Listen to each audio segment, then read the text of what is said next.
In California, Dr. Howard Kornfeld was packing a medical bag. In Minnesota, Prince was alone in Paisley Park, his body shutting down cell by cell. In the air between them, a private charter was being arranged, a last-ditch effort to bring specialized help to a man who had spent his entire life refusing it. April 20th, 2016, unfolded in two separate realities. In one, a plan was taking shape. Phone calls were made, protocols were discussed. A father made the agonizing decision to send his son in his place because time was too precious to waste. In the other reality, time had already run out. The pills that had kept Prince functioning for over a decade had finally betrayed him.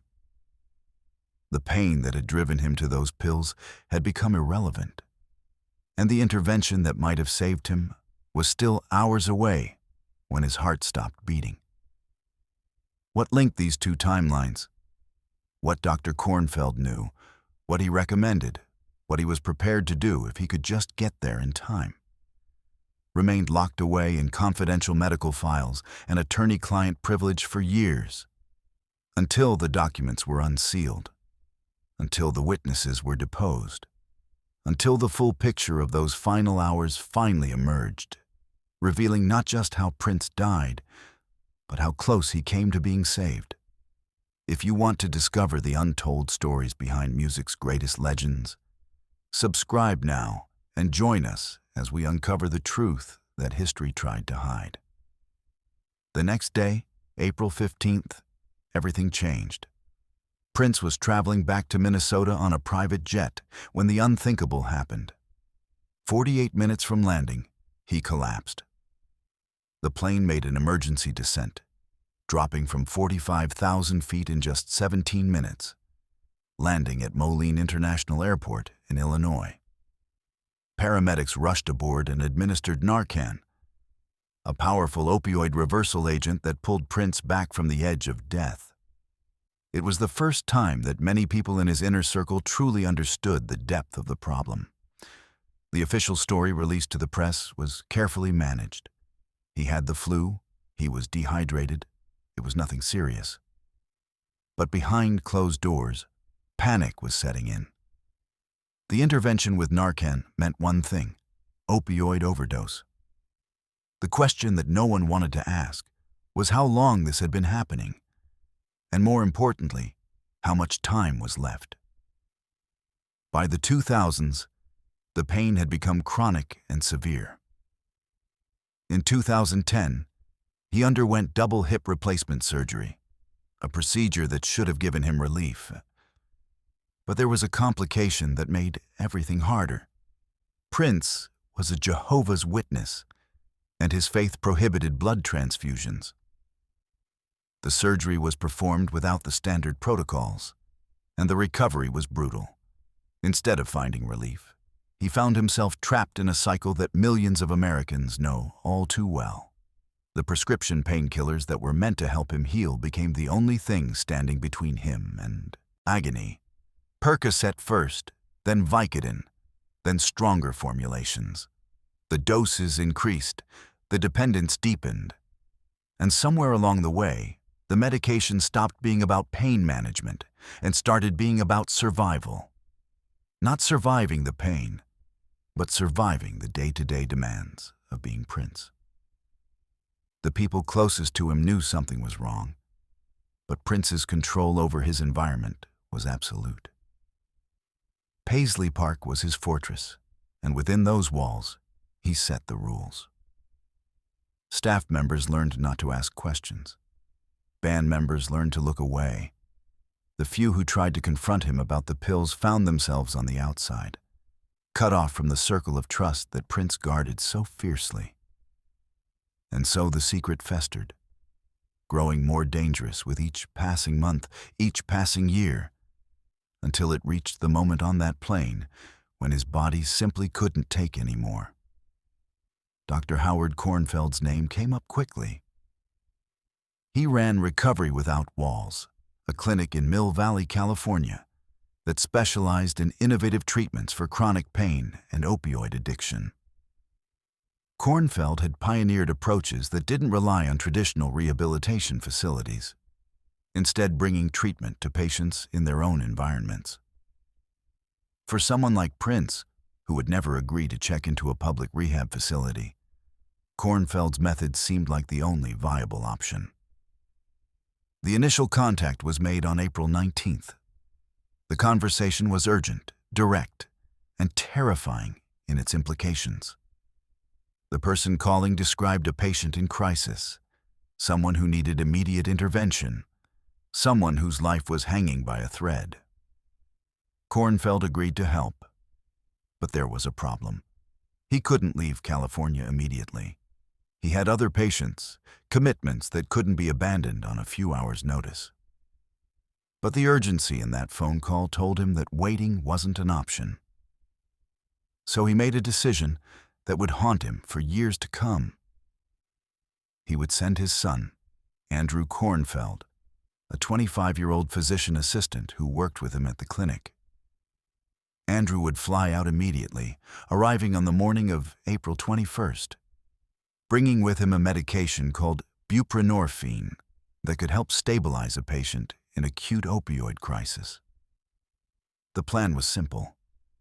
Andrew would do the initial assessment, start the stabilization process, and Dr. Kornfeld himself would follow within 24 hours to begin the comprehensive treatment protocol.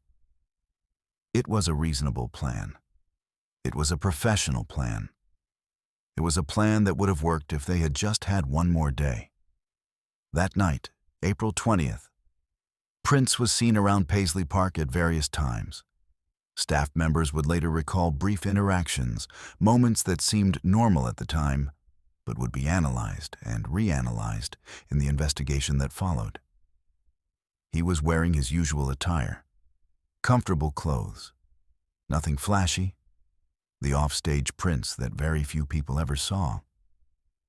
He had been to the local Walgreens pharmacy earlier that day, a trip that would later become significant when investigators tried to piece together his final hours. Security footage would show him looking frail, moving slowly, a shadow of the dynamic performer the world knew. He picked up prescriptions, not for himself officially, but the questions about those prescriptions and who they were really for would fuel speculation and investigation for years. What happened in the hours between sunset on April 20th and sunrise on April 21st remains partially shrouded in mystery, pieced together through forensic evidence, autopsy reports, and the testimony of the few people who were in Paisley Park that night. What is known is that Prince was alone for much of that time. The staff who worked at the complex had gone home. The friends and associates who might have checked on him were elsewhere. And somewhere in those quiet hours, in the sprawling complex he had built to be his sanctuary, Prince took what he thought was Vicodin. The pills were shaped like Vicodin. They were marked like Vicodin. But they weren't Vicodin. They were counterfeit pills, laced with fentanyl, a synthetic opioid 50 times more powerful than heroin. And the dose in those pills was enough to kill him several times over. Morning came to Paisley Park on April 21st, as it always did, with staff arriving to prepare for another day. But something was wrong. Prince, who was known for his unusual schedule and habits, wasn't answering calls. His personal assistant had been trying to reach him. The concern grew with each unanswered ring. By 9:30 in the morning, staff members made the decision to look for him. They searched the sprawling complex, room by room, until they reached the elevator on the first floor. And there they found him. Prince was lying in the elevator, fully clothed, unresponsive. He had been dead for at least 6 hours, possibly longer. His body was already in rigor mortis, his skin discolored, all signs of life long gone. At approximately 9:43 a.m., the 911 call was placed. The dispatcher stayed on the line, asking questions, trying to understand the situation. The person calling was barely coherent, struggling to process what they were seeing. In the background of that call, another voice can be heard. Andrew Kornfeld had just arrived at Paisley Park. He had flown in from California, carrying the medication that was supposed to save Prince's life, arriving at the exact moment when it was already far too late. He had never met Prince. He had been sent by his father to help a patient in crisis. Instead, he walked into a death scene. But the cause of death was clear and unequivocal: fentanyl toxicity. The levels in his blood were staggering. The concentration in his liver was 450 micrograms per kilogram, a level so high that it indicated not just an overdose, but a massive, catastrophic overdose. For context, the lethal dose of fentanyl is generally considered to be around 69 micrograms per kilogram. Prince had more than 6 times that amount in his system. The investigation that followed focused intensely on those counterfeit pills. Where had they come from?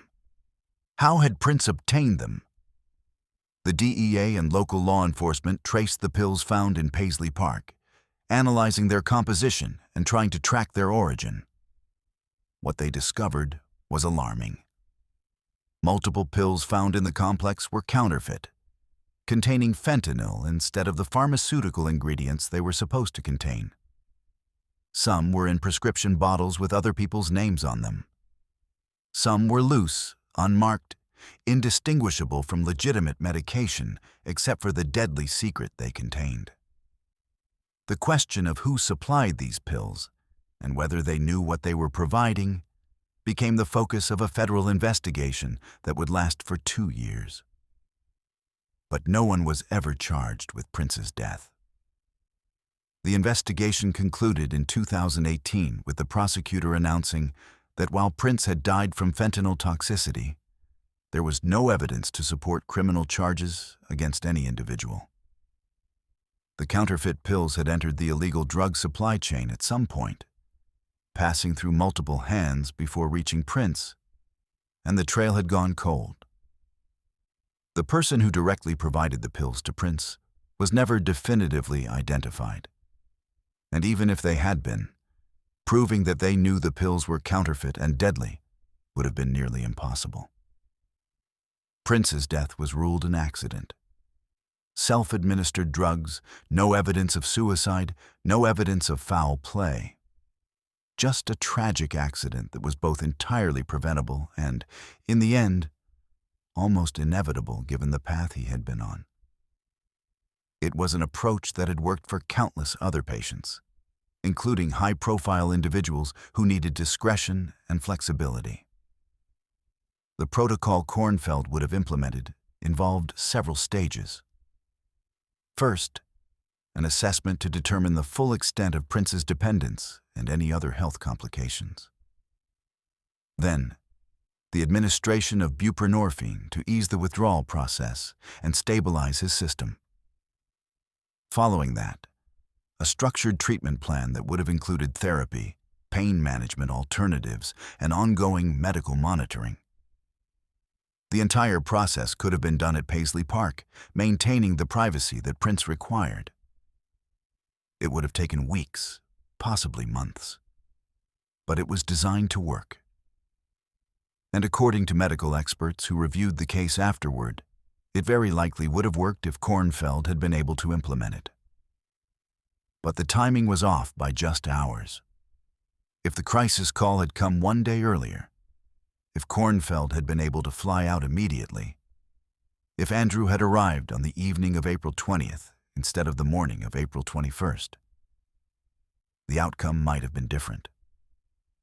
This is the cruel mathematics of overdose death. The difference between life and death is often measured in hours or even minutes. Prince was alive at midnight on April 20th. The help that could have saved him was already in motion. A physician assistant on a plane carrying the medication that could have pulled him back from the edge. But the two timelines never intersected in time. The intervention arrived 6 hours after it was needed, and those 6 hours made all the difference. Manuela Testolini, Prince's second ex-wife, would later speak about the pain medication use during their marriage, confirming that it had been an issue for years. Sheila E., his longtime friend and collaborator, revealed that she had confronted him about the pills and been shut out as a result. The pattern repeated throughout his life. People who cared about him would try to help, and Prince would close the door, retreating further into the isolation of Paisley Park, where no one could question him or challenge the choices he was making. The fortress he had built to protect his creativity and his privacy had also become a prison where his addiction could flourish unchecked. The medical community looked at Prince's case as a cautionary tale about the opioid epidemic, the dangers of counterfeit pills, and the special challenges of treating high-profile patients who fear the loss of privacy and control that comes with traditional addiction treatment. Dr. Kornfeld spoke publicly about the case, expressing his regret that he hadn't been able to get there in time, while also pointing out that Prince's situation was far from unique. Millions of Americans were struggling with the same cycle of chronic pain and opioid dependence, trapped between suffering and the medications that promised relief but delivered addiction. The only difference was that most of them weren't international superstars with the resources to maintain their habits in private. In the years since his death, Prince's legacy has been complicated by the revelations about his final years. The image of the supremely confident, hypersexual, boundary-pushing artist has been layered with the reality of a man suffering in silence, dependent on pills to function, too proud or too afraid to seek help until it was too late. Paisley Park opened as a museum in October 2016, allowing fans to walk through the spaces where Prince created, lived, and ultimately died. The elevator where his body was found has become a site of pilgrimage, marked with flowers and memorial items, a somber reminder of how the story ended. In the aftermath of Prince's death, the scope of his unreleased work became clear. The legendary vault at Paisley Park contained thousands of recordings, complete songs, instrumental tracks, entire albums that had never been released. Engineers who had worked with him estimated that there was enough material for a new album every year for a century. Prince had been one of the most prolific artists in music history, recording constantly, driven by a creative compulsion that never let him rest. But that same compulsion, that refusal to slow down or acknowledge his limitations, had also contributed to the physical breakdown that led to his dependence on pain medication. The estate has released several posthumous albums, carefully curated from the vault material. Each release has been met with a mixture of celebration and sadness. Celebration for the new music, sadness for the reminder of everything that was lost. Songs like Nothing Compares to You in Prince's original version. Albums like Welcome to America, recorded in 2010 but never released. All serve as reminders of the creative force that was silenced on April 21st, 2016. The music continues, but the man who made it is gone, and the circumstances of his death cast a shadow over every note. The legal battle over his estate revealed just how unprepared Prince had been for the end. He left no will, no succession plan, no clear instructions for what should happen to his music, his property, or his legacy. The resulting probate case lasted 6 years and cost millions in legal fees, with multiple people claiming to be heirs and fighting over the rights to his work. It was finalized in 2022, but the scars of that battle remain. For a man who had fought so hard for control over his music during his life, the chaos after his death represented a final, bitter irony. The story of April 20th, 2016, is ultimately a story about time. Time running out, time wasted, time that couldn't be recovered. It's a story about the distance between California and Minnesota, between recognizing a crisis and being able to respond to it, between good intentions and tragic outcomes. Dr. Kornfeld's medical bag sat unpacked in his son's hands at Paisley Park, while Prince lay dead in an elevator. The intervention that might have saved him was right there, present in the building, but impossibly, irreversibly too late. This is the gap that defines Prince's final hours. The gap between what could have been and what was, measured in hours and miles, and the stubborn pride of a man who spent his life refusing to be anything less than superhuman. In the end, it was his humanity that killed him. The simple, universal vulnerability to pain and the dangerous chemicals that promised to take it away. The clock on the wall of Paisley Park read 9:43 when the call went out. But the real moment of no return had come sometime in the darkness of the night before, when Prince took those pills and crossed a line from which there was no coming back. Everything after that, the discovery, the investigation, the revelations about what might have been, was just the slow, painful process of understanding what had already been lost.